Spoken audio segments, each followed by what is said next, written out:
नमस्कार दर्शकांनो, मी पूजा दीक्षित आणि आपण बघतात मंडल न्यूज। आज पुन्हा एकदा मी तुमच्यासमोर हरवणारी व्यक्तिमत्व घेऊन आलेले आहेत। या व्यक्तिमत्वाचा सर्वप्रथम परिचय आपल्याला सांगते। रंगभूमी कलाकार, सिने कलाकार, त्याचबरोबर निर्माता, दिग्दर्शक, लेखक आणि कोरिओग्राफर असे अनेक गुण या व्यक्तीमध्ये आहे। थोडाही विलंब न करता भेटूया या व्यक्तिमत्वाला। सरांचं नाव आहे विनोद सुरसे। सर, आपला मंडल न्यूजमध्ये खूप खूप स्वागत आहे। सर्वप्रथम मला आपला अल्पसा थोडा परिचय द्या आपलं, आणि त्याचबरोबर आपलं बालपण कसं काय होतं। माझं नाव विनोद चिंतामण सुरुशे। मी बुलढाणा जिल्ह्यातील मेहकर या गावचा। माझे बाबा क्लास 1 ऑफिसर रिटायर्ड झालेत, त्यामुळे इथे 40 वर्षापासून आम्ही इथे वास्तव्यात आहोत। लहानपणापासूनच आईवडिलांच्या माध्यमातून मला ही आवड निर्माण झाली। बाबा लहानपणापासून भजनात असायचे, त्यांना भजनाची आवड आहे। अजूनही ते त्यांचा अमृत महोत्सव झालेला आहे ज्येष्ठ नागरिकामध्ये, आणि अजूनही ते साईबाबांच्या मंदिरात दर गुरुवारी भजनाला जातात। त्यामुळे मला पण आवड निर्माण झाली। ताईने पण मला भरपूर माझ्या गायडन्स केलेला आहे। आईवडिलांच्या आशीर्वादाने आणि ताईच्या आशीर्वादाने मी इथपर्यंत मजल मारलेली आहे। सर, थोडं आपलं बालपण कसं काय गेलं, आपलं बालपण कसं होतं। लहानपणी मी 4थ्या वर्गात असताना माझी ताई 10वीला होती आणि ताईच्या शाळेमध्ये स्नेहसंमेलन होतं। त्यावेळी मला ताईने त्यांच्या शाळेमध्ये नृत्य करायला लावलं होतं, आणि माझं सर्वप्रथम गाणं होतं ते बचना ए हसीनो लो मैं आ गया। हा चित्रपट कुठला होता हे मला काहीच माहिती नव्हतं, पण मी त्यावर नृत्य केलं होतं। त्यानंतर मला सगळ्यांनी प्रोत्साहन भरपूर दिलं, आणि मग मी मागे वळून बघितलंच नाही। तसा गुरु माझा कोणीच नाही, माझी ताई आहे। ताईने मला नृत्यामध्ये आणलं, आणि मी जवळपास आतापर्यंत 7 ते 8 चित्रपटांचं कोरिओग्राफी केली आहे, आणि 4 चित्रपटांचं दिग्दर्शन केलं आहे। अभिनय पहिल्यापासूनच येतो, आवड पहिल्यापासूनच आहे, पण रंगभूमीवरून सुरुवात केली आणि हळूहळू हा प्रवास सुरू आहे। सर्वप्रथम आता माझाही आवडता आणि मलाही ज्यात रुची जास्त आहे तोच प्रश्न पहिले विचारते। आपण कोरिओग्राफर आहात, तर आपण प्रशिक्षण कोणाकडनं घेतलेलं आहे, त्यामध्ये आडवड कशी काय निर्माण झाली। कसं झालं मॅडम की सुरुवातीपासूनच म्हणजे लहानपणापासूनच गाण्याची आवड होती। स्वतःच्या मनानेच करणं शिकलो। त्यावेळेस काही असे व्हिडिओज किंवा TV वगैरे असं काहीच नव्हतं। हा काळ 80चा आहे। त्यावेळेत नुकतेच म्हणजे TV, दूरदर्शन, एकच दूरदर्शन असायचं। आमच्या घरी दूरदर्शन नव्हतं, पण रेडिओ राहायचा, त्यामध्ये गाणे यायचे। बिना का गीतमाला अमीन सयानीचा तो कार्यक्रम चाले, त्यावर ते गाणे ऐकून डान्स करून मी शिकलो। आणि माझा कोणी कोरिओग्राफर नाही कुठल्याही क्षेत्रात, म्हणजे जवळपास मी आज मला 34 ते 35 वर्ष झालेत या फील्डमध्ये, पण कोरिओग्राफर नाही, गुरु नाही। स्वतःच्या मनानेच जसं वाटलं तसं करण्याचा प्रयत्न करतो, आणि क्रिएटिव्ह माइंडने काहीतरी नवीन देण्याचा प्रयत्न करतो। नक्कीच। आपण आताच आपण सांगितल्याप्रमाणे की आपण चित्रपटमध्ये कोरिओग्राफ म्हणून काही गाणे केलेत, ते चित्रपट कुठले आणि गाणे कुठले। नवीन आता येणार आहे, नवीनच चित्रपट आहे देवता म्हणून। त्यानंतर माझं सौभाग्य म्हणून आहे। तसेच आता अमरावतीला एक चित्रपट झाला होता गुणवंत महाराजांचा, ब्रह्मांड नायक म्हणून होतं। त्यामध्ये सुद्धा मी एक लावणी कोरिओग्राफ केली होती। आणि एक बिहेवियर म्हणून चित्रपट आहे, त्यामध्ये सुद्धा केला आहे। हरियाणाला एक चित्रपट निघाला यू टर्न द रिवेंज म्हणून, त्यामध्ये मी जवळपास 4 गाणी कोरिओग्राफ केलीत, आणि त्यामध्ये मी असिस्टंट डायरेक्टर म्हणून सुद्धा काम केलं। कोरिओग्राफीलाच एक जोडून एक प्रश्न विचारते। आपण जसं म्हणतो की एक एक कला आहे, जशी लावणी म्हटली किंवा तर आपला आवडता फॉर्म कुठला डान्समधला। सुरुवातीला तर मी ब्रेक डान्स करायचो, कारण मिथुन चक्रवर्तीचे त्या काळी जास्त फॅन्स होते, आणि मला त्यांचे ते म्युझिक बप्पी लहरीचं एकदम म्हणजे अंगावर शहारे आणण्यासारखं होतं। तिथून मी सुरुवात केली। ब्रेक डान्सनंतर हळूहळू डान्समध्ये बदल होत गेले. मग मी क्लासेस घ्यायला सुरुवात केली. मग क्लासेसमध्ये सर्वच प्रकारचे इव्हेंट्स येतात की सर आम्हाला लावणी करायची, हे करायची. तर मग हेच जुन्या लावण्या बघून त्याचे बारकावे लक्षात घेत गेलो. आणि आजही म्हणजे या क्षणी मी जवळपास अखिल भारतीय सांस्कृतिक संघ म्हणून आहे पुण्याला, 3 वर्ष मी कंटिन्यू तिथे प्रथम प्राईज मिळवलं आहे. मला जर्मन ॲवॉर्डसुद्धा आहे. आणि अखिल भारतीय सांस्कृतिक संघामध्ये जवळपास 40 ते 45 स्टेट्स येतात, तिथून मी नंबर आणलेला आहे लावणीमध्ये. खरंच खूप छान. आता एक फॉर्म झाला आपला, कोरिओग्राफीचा एक फॉर्म आपण बघितला, त्यानंतर आता दिग्दर्शनाकडे वळूया. हो. ती आवड कशी काय निर्माण झाली? तर दिग्दर्शनाचं एक श्रेय मी माझ्या अमरावतीच्याच कलावंतांना यासाठी देतो की अगोदर मी रंगमंचावर काम करायचो. कालांतराने कलावंतांमध्ये मतभेद होतात. मग असं होत गेलं, मला काम मिळणं कमी झालं. मग मी कामाच्या शोधात होतो की काय करायचं काय नाही. मग मला कुठून तरी एक प्रेरणा मिळाली की स्वतःच काहीतरी बनण्याचा प्रयत्न कर, स्वतःचं अस्तित्व निर्माण कर. म्हटलं बघूया. तर मी एकदम सुरुवातीलाच मोठं नाटक घेतलं हातामध्ये आणि नाटक बसवण्याचा प्रयत्न केला. तर त्या नाटकाला मी स्वतःच नाटक लिहिलं, तर मला लेखनाचं प्राईज मिळालं. मग मला ती आवड निर्माण झाली की अरे मी लेखन चांगलं करू शकतो याचा अर्थ. मग लेखन जर चांगलं होऊ शकते तर त्या अभिनयाला त्या मुलींनासुद्धा प्राईज मिळालं. मग म्हटलं हे क्षेत्र चांगलं आहे, याला काही तोड नाही आहे.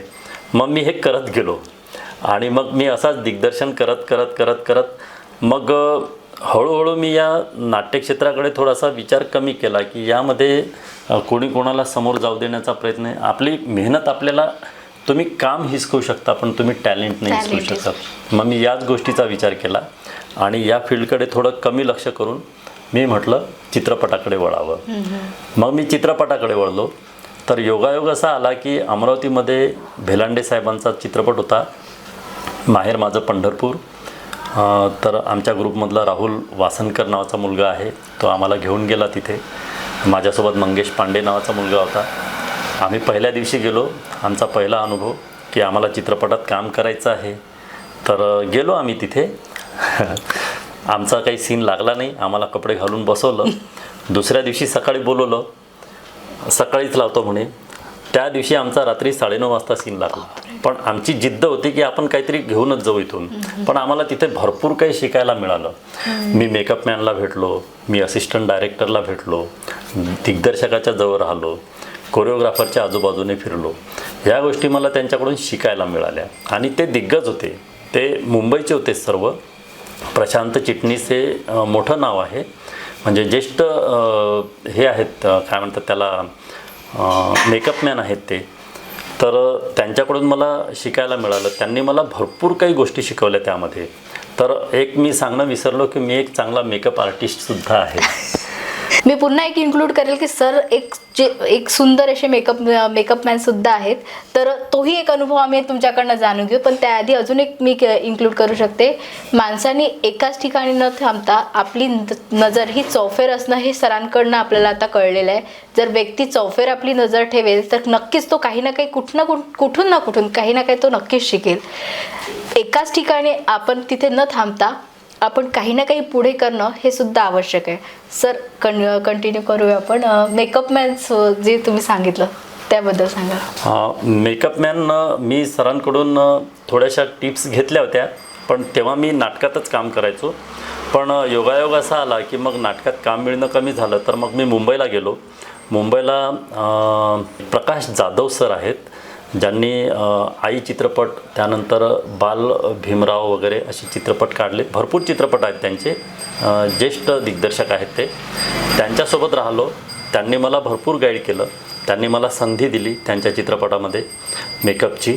आणि अतिशय म्हणजे त्यांना ते आवडलं. त्यानंतर असे छोटे मोठे काम करत मला एक चांगली ऑफर आली. आणि भोजपुरी सिनेमामध्ये अल्बम होते. मला रवी किशनजी आहेत, त्यांच्यासोबत काम करण्याची संधी मिळाली. योगायोगाने त्यावेळेत माझ्याजवळ काही मोबाईल नव्हता आणि त्यांचं ऑफिस आहे इथे अंधेरीला आहे, ईस्ट वेस्टला, कृष्णा मूव्हीज म्हणून. तिथे मी गेलो, त्यांनी मला ती संधी दिली आणि तिथलं मेकअप आणि तिथे मी सुद्धा कोरिओग्राफी करून 3 अल्बम मी केले होते. अच्छा, वा, छान. आणि मग हळूहळू माझं मग मेकअपचं सुरू झालं. आपण सांगितल्याप्रमाणे की आपण एक चित्रपटांमध्ये सुद्धा काम केलं. सर्वात पहिला चित्रपट कुठला असेल? सर्वात पहिला चित्रपट माझा माहेर माझं पंढरपूर. त्यानंतर एक डॉक्टर नीरज राठोड म्हणून आहेत, त्यांचा हुतात्मा शहीद राजगुरू, ज्यामध्ये मला भरपूर त्रास झाला होता, पण दिग्दर्शकाने कुठलीही तमा न बाळगता मला त्यामध्ये खूप चांगली संधी दिली आणि अमरावतीमधून सगळ्यात मोठा रोल मला मिळाला. आणि तो सिनेमा त्यामध्ये सर्व मुंबईचेच कलावंत होते, टीम पूर्ण मुंबईचीच होती, पण त्यातून मला भरपूर काही शिकायला मिळालं. त्यांच्याकडून मला जे मार्गदर्शन मिळालं ते घेत घेत घेत घेत मी समोर गेलो आणि सिरियलमध्ये पण चान्स मिळाले. आता एवढं आठवत नाही, आता प्रवास माझा खूप मोठा आहे. हळूहळू जे जे आठवते ते मी सांगण्याचा प्रयत्न नक्कीच करतो. नक्कीच. सर, आपण रंगभूमीशी कसे काय जोडलात? रंगभूमीशी अमरावतीमध्ये आल्यानंतर जो कलावंत असतो तो स्वस्त बसत नाही. तर एक संवाद संस्था म्हणून होती वानखडेची, हंबर्डे हॉस्पिटल गांधी चौकाकडे. तर तिथे म्हणजे योगायोग आला की गाण्याचा आवाज वगैरे आला मला तिथे, तर मी जाऊन बसलो. तर त्यांचा एक मराठी गाण्यांचा ग्रुप होता, त्यामध्ये अमरावतीचे चांगले कलावंत होते. सावरकर होते, कविता कडू मॅडम होत्या, शरद पाटील होते, राजेश उमाळे होते, त्यानंतर आपले रवी खंडारे होते, जे बासरीवादक जे अमरावतीमध्ये जे दिग्गज कलावंत आहेत चांगले, हे सर्व. आणि त्यांचं पाहून मला पण आवड झाली निर्माण. त्यांना म्हटलं की गाण्याच्या व्यतिरिक्त आणखी काही असलं तर मला नक्कीच सांगा. त्यांनी सांगितलं दररोज येऊन बसत जा. योगायोगाने चंद्रकांत शिंदेचं एक नाटक आलं होतं शह म्हणून, आणि त्या नाटकात मला त्यांनी काम करणे एक छोटी संधी दिली. तिथून आवड निर्माण झाली. ज्येष्ठ रंगकर्मी प्रशांत लाड म्हणून होते, त्यांच्यासोबतसुद्धा मला काम करण्याची संधी मिळाली. आणि हळूहळू मी प्रकाश झोतात येत गेलो. त्यानंतर एक कॅम्प आला आपला नृत्य नाट्य संगीतचा असा, त्यामध्ये हे सर्वच कलावंत होते. आणि मग त्यामुळे एक परिचय होऊन गेला सर्वांशीच. पण त्या शिबिरामधून जेही गेले आज ते सर्व आपापल्या ठिकाणी एक नवीन स्थान त्यांनी निर्माण केलं. जसं 34 वर्षापासूनचं माझं हे रेकॉर्ड आहे की मला लोकांनी दिलेला प्रतिसाद हे बघून डोळे भरून येतात की खूप चांगलं वाटतं. सर, आतापर्यंत आपण अनेक नाटकांमध्ये काम केलेलं आहे, अनेक चित्रपटांमध्ये काम केलेलं आहे. आत्तापर्यंत आपला आवडता कॅरेक्टर कोणता, ज्यात आपण आजही ते आपल्या मनाशी रुजलेले आहे? हो, मी रंगभूमीवर साकारलं होतं शिवकुलभूषण संभाजीमध्ये औरंगजेबाचं पात्र. त्यानंतर आता मागच्याच वर्षी सती नाटक झालं, रौप्य पुरस्कार मिळाला नाटकाला. त्यामध्ये मी पंतची भूमिका होती. आणि आता यावर्षी मी एक नवीन नाटक करतो आहे ज्यामध्ये मी हिरण्यकश्यपूचा रोल करतो आहे. अरे वा. आवडतं कॅरेक्टर आतापर्यंतचं आपलं जे काही होतं ते कॅरेक्टरबद्दल थोडं आम्हाला सांगाल आणि ते आमच्या दर्शकांना थोडीशी झलक. औरंगजेब एक कट रचतो की संभाजी महाराजांना पकडून आणायचं आहे, पण कोणीही ते तयार होत नाही. आणि यासाठी मी एक स्पेशल मला दिग्दर्शकांनी सांगितलं होतं की हा जो तुझा आवाज आहे, मला हा आवाज नको, हा 80 वर्षाचा म्हातारा हवा. आता हे नाटक आजपासून मला वाटते 20 वर्षापूर्वी झालेलं. त्यावेळचा माझं वय, तो आवाज आणि तो काढलेला आवाज, त्यासाठी मला खूप मशागत करावी लागली. आवाज येत नव्हता कधी एकदम बेरिंग सुटून आपल्या एनर्जीसारखं व्हायचं. तर त्यांनी सांगितलं की हे नको, आपल्याला प्रयोग करायचा तर ते प्रॉपरच पाहिजे. मी माझा गळा पूर्ण बसवून टाकला मोठमोठ्याने ओरडून वगैरे हे ते करून, आणि मग मी तो आवाज काढला औरंगजेबाचा, तो 80 वर्षाचा म्हातारा. तर मला 1-2 जणांनी म्हणजे थिएटरच्या बाहेर येऊन रागावले मला, म्हणजे शिवी दिली होती की हरामखोर याला मारा. मग तीच माझ्या यशाची पावती होती की मी अभिनय व्यवस्थित करत आहोत म्हणून. तर हे मला खूप छान वाटलं औरंगजेबाचा रोल करताना. त्यानंतर त्यामध्येच मी मोरोपंतसुद्धा केला होता. तर मोरोपंताची जी कूटनीती होती ती सुद्धा मला खूप आवडली होती. आणि मागील वर्षी मी एक सती नाटक केलं होतं, त्यामधली भूमिकासुद्धा छान होती. एक छोटीशी झलक आमच्या दर्शकांसाठी कुठली करू म्हणजे तुम्हाला आतापर्यंत जो आवडलेला आहे तुमचा कॅरेक्टर तो? अच्छा, अनाजी पंत, काही खबर? देवा ब्राह्मणांच्या ठाई युवराजांची निष्ठा नाही, वर्णश्रेष्ठत्वाला ते जुमानत नाहीत, शिवाय आमच्या कारभाराकडेही ते संशयाने बघतात. असा युवराज जर छत्रपती झाला तर आमची धडगत राहणार नाही. सर, मी आपल्या घरी आले, मी भरपूरसे अवॉर्ड्स मेडल्स बघते. आपल्याला साधारणतः किती अवॉर्ड्स मिळाले आहेत आणि सर्वात आपला आवडता किंवा जो अनुभव खूप चांगला आहे आपला त्या अवॉर्डशी घेऊन? हो, आतापर्यंत मला जवळपास 700 ते 800 माझ्याकडे आहेत, पण मला ठेवायला जागा नसल्यामुळे नक्की 700-800 पुढे ठेवणार आहे बाबा व्यक्ती. हो, आणि नाही आहेत, मी तुम्हाला ते दाखवू शकतो. काही कुजले आहेत, हे माझं दुर्भाग्य आहे की मी ते नाही सांभाळू शकत. माझ्याजवळ प्रमाणपत्र आहेत जवळपास तेवढेच 700 ते 800 प्रमाणपत्र आहेत.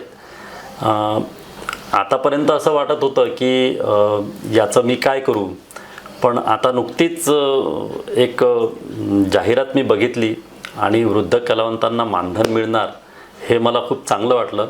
सर्व कलावंतांना माझी विनंती आहे की आपले प्रमाणपत्र चांगले जपून ठेवा, खूप कामाचे आहेत.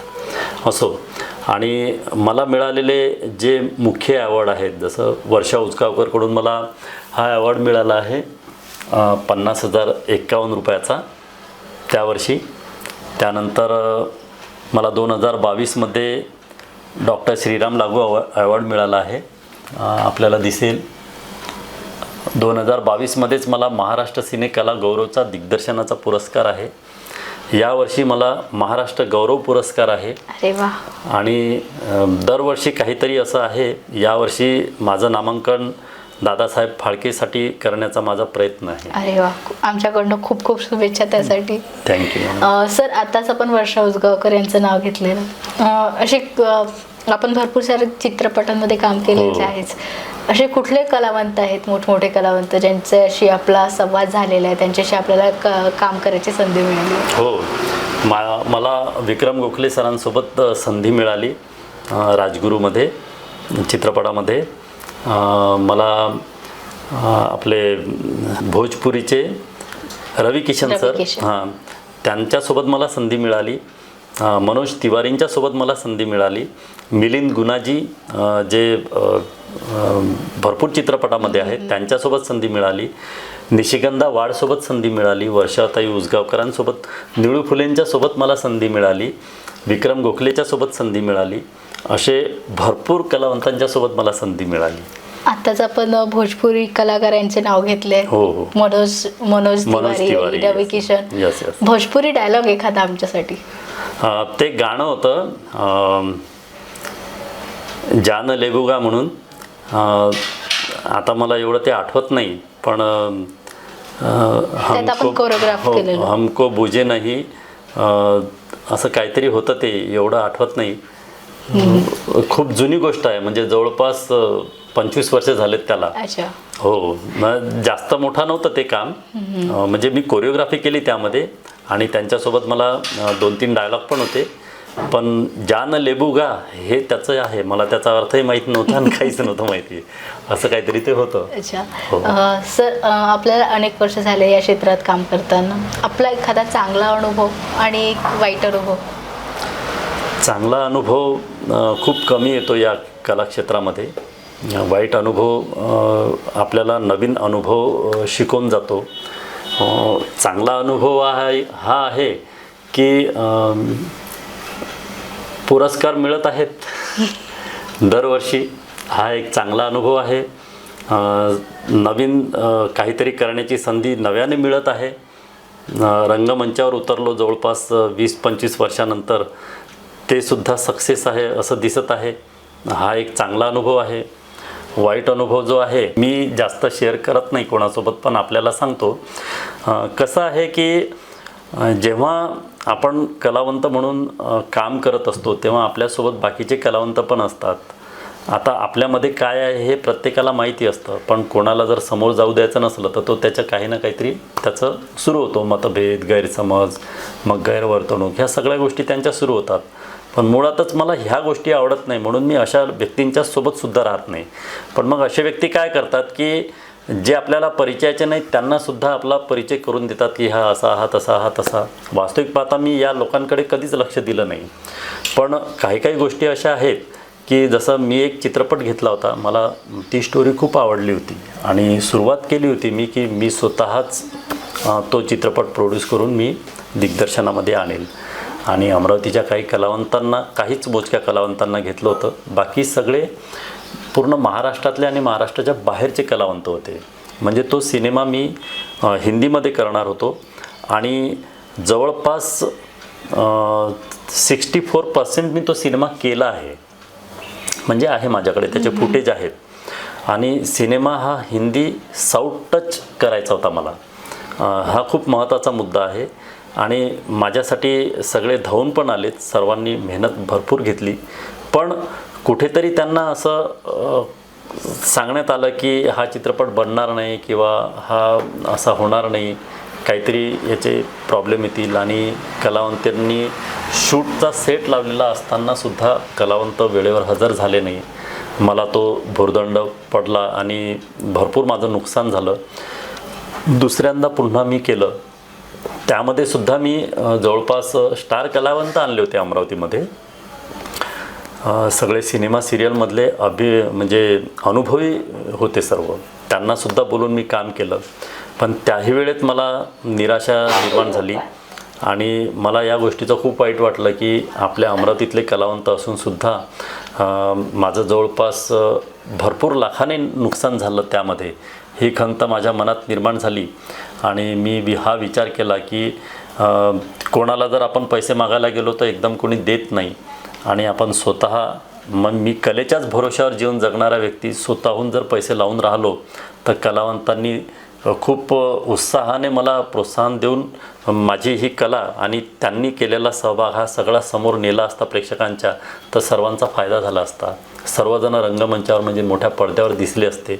हा उद्देश होता, पण माझा तो अपूर्ण राहिला. माझी अशी इच्छा आहे की मला एकदा तो प्रयोग माझा पूर्ण करायचा आहे. तो चित्रपट मी नक्कीच पूर्ण करणार. नक्कीच आमच्या शुभेच्छा आहे आपल्याला. आपल्या अमरावतीत आणि इतरही ठिकाणी भरपूर असे नवनवीन कलाकार आहेत, त्यांना आपण काय सांगू शकता, एक मेसेज काय द्याल? हो, कसं आहे, 2-3 चित्रपटामध्ये काम केलं किंवा 2-3 नाटकांमध्ये काम केलं तर आजकाल कसं झालं की अभिनेता म्हणून टाकतात. ते स्वयंभू अभिनेता काहीच कामाचे नाही. कोणी रील्स बनवते, ते सगळं डुप्लिकेट आहे, ओरिजिनल नाही आहे. तुम्ही जोपर्यंत त्यामध्ये समरस होणार नाही, तुम्ही अनुभव घेणार नाही. अनुभव हा सगळ्यात महत्त्वाचा आहे आणि तो 4 आणि 5 नाटकात किंवा चित्रपटात काम करून अनुभव येत नाही.